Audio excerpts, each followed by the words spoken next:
अस्सलाम वालेकुम दोस्तों, आज की वीडियो ओवरसीज़ के लिए नहीं बल्कि उनकी फैमिलीज़ के लिए है। जितने भी लोग जिनके घर से कोई एक भी प्रदेश में आ रहा है या आ चुका है या ऑलरेडी यहाँ पे काम कर रहा है या कोई भेजने का ख्वाहिशमंद है, ये सिर्फ़ और सिर्फ उन लोगों के लिए वीडियो है। यहाँ पर सप्लाई कंपनी के अंदर एक वाक़या हुआ, मैं आपको बताता हूँ। मुझे डीएम आया बहुत लंबा चौड़ा करके और एक शख्स मुझे मिला भी इस स्टोरी के ऊपर। तो मैं आपके सामने वो रखना चाहता हूँ कि यहाँ पर कौन कौन सी चीज़ें हैं जो फेस भी करना पड़ती हैं। बहुत सारे लोग ये करते हैं कि जब भी अपनी कंट्री को छोड़ते हैं, छोड़ते ही उसके अगले महीने ही लोग उससे पूछना शुरू हो जाते हैं कि कितना काम कर रहा है, कैसा काम है, कितने पैसे भेज रहा है। तो मैं आपको बता देता हूँ कि सप्लाई कंपनी जो है ना, उसके अंदर के हालात जो हैं उसके ऊपर बहुत ज़्यादा बात हुई भी है। लेकिन मैं पहले आपके सामने ये वाक़या रखता हूँ, ये हुआ क्या। पाकिस्तान का एक लड़का था, वो सप्लाई कंपनी के थ्रू आया एयरपोर्ट लोडर के वीज़े पे। तो एयरपोर्ट के अंदर वो काम कर रहा है। अब जो सप्लाई कंपनी का वर्कर है ना, उसमें से तकरीबन 90% लोगों को मोबाइल फ़ोन अलाउड नहीं है। मतलब उसमें से कुछ मुख्तसर लोग हैं जिनको अलाउ होता है मोबाइल फ़ोन, बाकी सब जो है ना वो मोबाइल फ़ोन को नहीं लेके जा सकते। अब वो एयरपोर्ट लोडर के वीज़े पे था और उसको मोबाइल फ़ोन अलाउड नहीं था। मोबाइल फ़ोन उसने अपने घर पे रखा क्योंकि नया था, उसको नहीं मालूम था कि कौन सी साइड पे ज़्यादा सख्ती होती है, क्योंकि बहुत सारे लोग लेकर भी जाते हैं। लेकिन हम इसके ऊपर बात नहीं करेंगे। मोबाइल फ़ोन अलाउड नहीं था, वो नहीं लेके गया, लॉकर के अंदर उसका मोबाइल फ़ोन पड़ा था। पीछे से उसकी फैमिली में से कॉल आती है कि आपकी वालदा की डेथ हो गई। मतलब उस लड़के की जो वालदा है ना, उसकी डेथ हो गई। अब वो अपने काम पे था, जहाँ पे उसकी वर्क लोकेशन थी ना, वहाँ पे वो काम कर रहा है। तो पीछे से घर वाले उसको कॉल कर रहे हैं, मोबाइल फ़ोन उसका लॉकर में पड़ा हुआ, उससे रब्ता नहीं हुआ। घर वालों ने कंपनी से रब्ता करने की कोशिश की, तो जैसे भी करके ना वो कैंप एडमिन के साथ रब्ता हो गया। मतलब सुपरवाइज़र को या कंपनी के किसी नंबर पे कॉल की, उसने आगे जो है वो कैंप एडमिन से रब्ता किया, पता करो कि ये ड्यूटी पर है या रूम के अंदर है तो इसको इन्फॉर्म करो। उनसे मिस्टेक ये हो गई कि वो रब्ता नहीं कर सके, ना उसको उसके टीम लीडर को जहाँ जिस लोकेशन के ऊपर वो काम कर रहा था वहाँ पे इन्फॉर्म नहीं कर सके। अब वो उनको करना चाहिए था, या शायद उनकी कोशिश ऐसी थी कि चलो आ ही जाएगा ड्यूटी से। वो जैसे ही शाम को ड्यूटी से वापस आया, मोबाइल फ़ोन ऑन किया, आगे 8-10 कॉन्टैक्ट से डिफरेंट तरीके के साथ उसकी वालदा की तस्वीरें, फैमिली की तस्वीरें, उसकी मतलब उसको दफनाते हुए उसकी तस्वीरें उसको रिसीव हुई, वीडियोज़ रिसीव हुई। अब आप सोच भी नहीं सकते कि उसकी क्या सिचुएशन होगी। एक और लड़का था, मैं जब यहाँ पे नया नया आया था ना दुबई के अंदर, तो उस वक्त मैं डायरेक्ट अभी एयरपोर्ट के अंदर सेलेक्ट नहीं हुआ था, यहाँ पे आके मेरा दोबारा इंटरव्यू हुआ था। तो इंटरव्यू मेरा जब हो गया ना, उससे पहले मेरा काम था शायद एयर शो, यहाँ पे कोई हो रहा था जहाँ पे मेरी लोकेशन थी, मुझे काम मिला था आते ही। उसके बाद एयरपोर्ट की सिलेक्शन का मुझे पता चला कि इंटरव्यू हो रहा है, तो मैंने वहाँ पे जाके इंटरव्यू दिया। उसके बाद अपनी यूनिफॉर्म रिसीव करने के लिए जब मैं गया ना, तो वहाँ पे साथ ही में एचआर था और वहाँ पे एक छोटी सी लाइन लगी हुई थी, 4-5 बंदे वहाँ पे खड़े थे, ये शायद इससे ज़्यादा थे। तो तीसरे या चौथे नंबर पर एक लड़का खड़ा था, आंसू उसके खुश्क हुए हुए थे। वो तीसरे या चौथे नंबर पे खड़ा था गालबन। उसके साथ एक लड़का खड़ा था, उसका दोस्त था। यानी यहाँ पे तो वही लोग दोस्त होते हैं ना, जो रूममेट होता है 2 साल के लिए हमारे साथ का, वही हमारा दोस्त बन जाता है अपना वक्त गुजारने के लिए। तो वो उसका दोस्त था। मैंने उससे पूछा कि यार क्या बात है, खैरियत है भाई, बड़ा परेशान लग रहा है। मैं सामने यूनिफॉर्म लेने के लिए खड़ा था, वो इस साइड पे एचआर की खिड़की के बाहर खड़ा था। उसने कहा यार इसका ना अब्बू फोत हो गया है, तो ये यहाँ पे एमरजेंसी छुट्टी के लिए आया है, तो अभी ये जा रहा है घर पे। तो मैंने कहा यार ये तो मतलब इसके पास पैसे पूसे हैं, कोई परेशानी तो नहीं है। उसने कहा नहीं यार पैसे तो नहीं है। तो मैंने उसको बताया, मैंने कहा यार जो बंदा इमरजेंसी छुट्टी जाता है ना, उस बंदे के पास मतलब पैसे उसके अपने होने चाहिए। ऐसा नहीं है कि कंपनी उसको कुछ देगी जिसके लिए यहाँ पे लाइन में खड़ा है। ऐसी कोई इमरजेंसी सिचुएशन होती है तो आप अपने मतलब टाइम कीपर्स को, सुपरवाइजर को मेल डाल के जा सकते हो। तो ऐसा कोई छोटा मोटा शेड्यूल आप करके जा सकते हो। ऐसा नहीं है कि डायरेक्ट एचआर में जाए, वहाँ पे जाके आपको कोई परमिशन लेनी पड़ेगी। तो ऐसा नहीं है। इमरजेंसी छुट्टी का मतलब यह है कि आप कोई भी एक छोटा सा डॉक्यूमेंट बना के आप अपने टाइम कीपर को या किसी को दे सकते हो। एक शेड्यूल होता है, उसके ऊपर अलग से अगर कहोगे तो मैं व्लॉग कर दूंगा।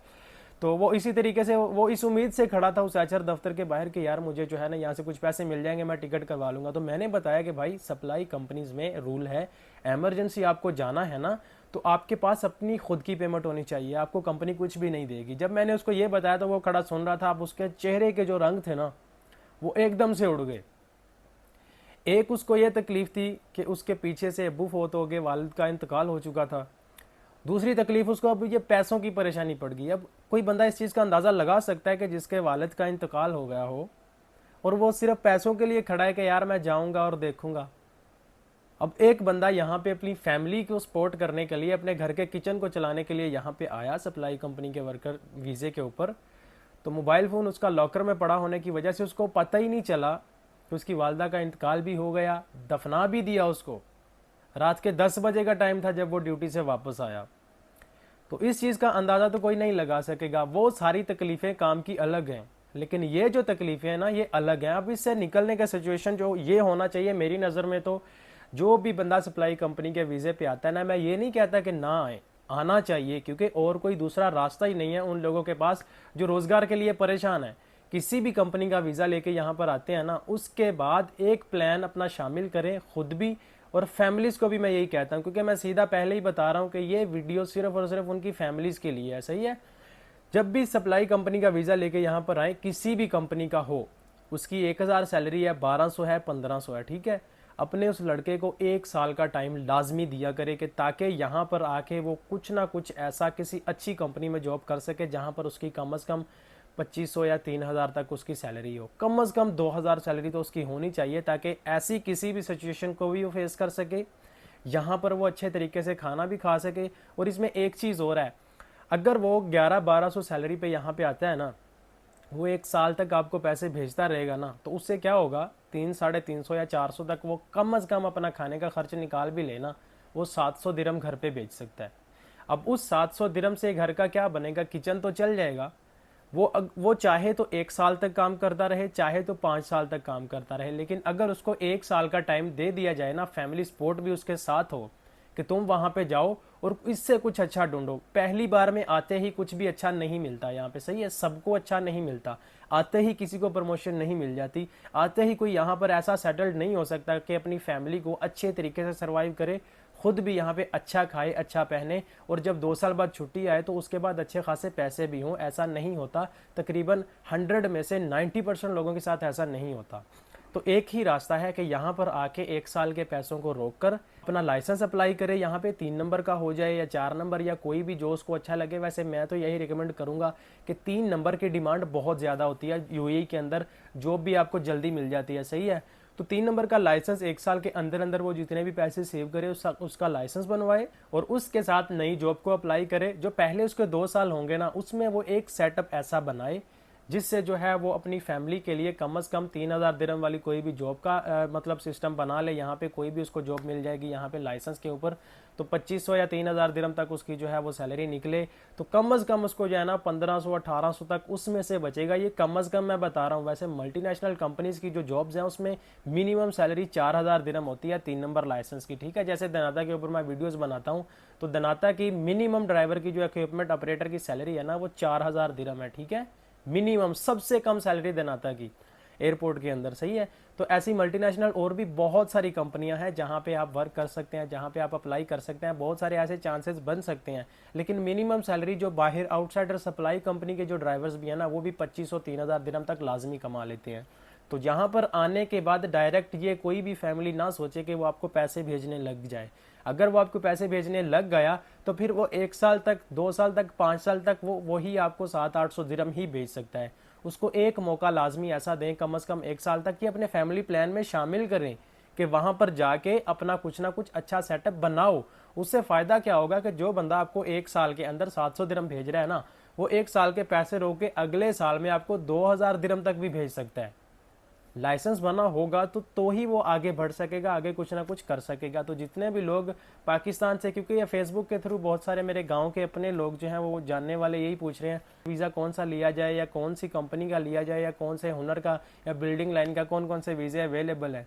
तो मैं उनको यही रिकमेंड करूंगा कि पहली बार जिसको भी यहाँ पे आना है, क्योंकि मैंने तो आपके सामने रियलिटी रखनी है कि आपको पता हो कि वहां पर जाने के बाद उसके हालात क्या होंगे। वीजा लेना मुश्किल नहीं है, पहले फॉर्म में ही आपको एडवांस 50,000 रुपया वो मांग लेते हैं, आपका मेडिकल करके भेज देते हैं। दूसरी तीसरी कॉल में आपको बोलेंगे कि सेकंड पेमेंट करो, थर्ड पेमेंट करो और लास्ट पेमेंट करो, ठीक है। 3-4 चक्कर के अंदर आपका टोटल काम करके टिकट आपके हाथ में थपाएंगे और सीधा बोलेंगे चलो जी इस फलान दिन आपकी टिकट हो चुकी है, अब जाओ आप। पर यहाँ पर आने के बाद जो उसको फेस करना पड़ेगा ना, ये आपको पता होना चाहिए। अगर आपका बच्चा कमज़ोर हुआ, कमज़ोर होने का मतलब यह है कि वो कंपनी में ना टिक सका, तो कोई कंपनी जो है ना यहाँ पे वीज़ों का पैसा नहीं लेती। वो आते ही ये चीज़ डिक्लेयर करते हैं कि हमने आपसे 1 भी रुपया चार्ज नहीं किया, क्योंकि यहाँ पर यूएई के अंदर वीज़े बिल्कुल फ्री होती है मल्टीनेशनल कंपनीज़ के और दूसरी कंपनी पे। अभी कोई भी बंदा इस कंपनी में जहाँ पे मैं हूँ या किसी भी कंपनी में यूएई से अप्लाई करेगा ना, अगर वो पास हो गया ना इंटरव्यू में, तो वो बिल्कुल फ्री होगा। और सप्लाई कंपनियाँ यहाँ पे यूएई के अंदर मेडिकल भी फ्री करती हैं। मल्टीनेशनल कंपनीज का आपको मेडिकल खरीदना पड़ता है, खुद से अपनी जेब से लगाने पड़ते हैं पैसे, वीजे के नहीं, सिर्फ मेडिकल के वो 400-700 दिरहम तक पैसे होते हैं, 400 से लेके 700 दिरहम तक होते हैं। इस वीडियो में ये सिचुएशन आपके सामने रखने का मकसद ये था कि आपको एक रोड मैप की तरह मैं समझा सकूं कि यहाँ पर आने के बाद कामयाबी नहीं, इससे आगे का स्टेप जो है ना वो कामयाबी होती है। अपनी कंट्री से कोई भी वीज़ा ले, यहाँ पे पहुंचे और उसके बाद अगला एक स्टेप ज़रूर ले। ओवरसीज़ की फैमिली को मैं इसलिए मुखातिब कर रहा हूँ ताकि उनकी सपोर्ट उसके साथ हो, वो भी इस बात को श्योर कर लें कि हमें ये चीज़ करनी पड़ेगी। यहाँ पर इतने साल सब्र किया जाता है, थोड़ा सा 1 साल तक अगर और सब्र कर लिया जाएगा तो मेरे ख्याल से ये कोई बुरी चीज़ नहीं होगी। कि अल्लाह पाक से दुआ है कि अल्लाह पाक तमाम ओवरसीज़ को और ओवरसीज़ की फैमिली को हमेशा महफूज रखे। मिलता हूँ आपसे नेक्स्ट वीडियोज़ में, तब तक के लिए अपना और अपने चैनल का ख्याल रखिएगा। अल्लाह हाफिज़।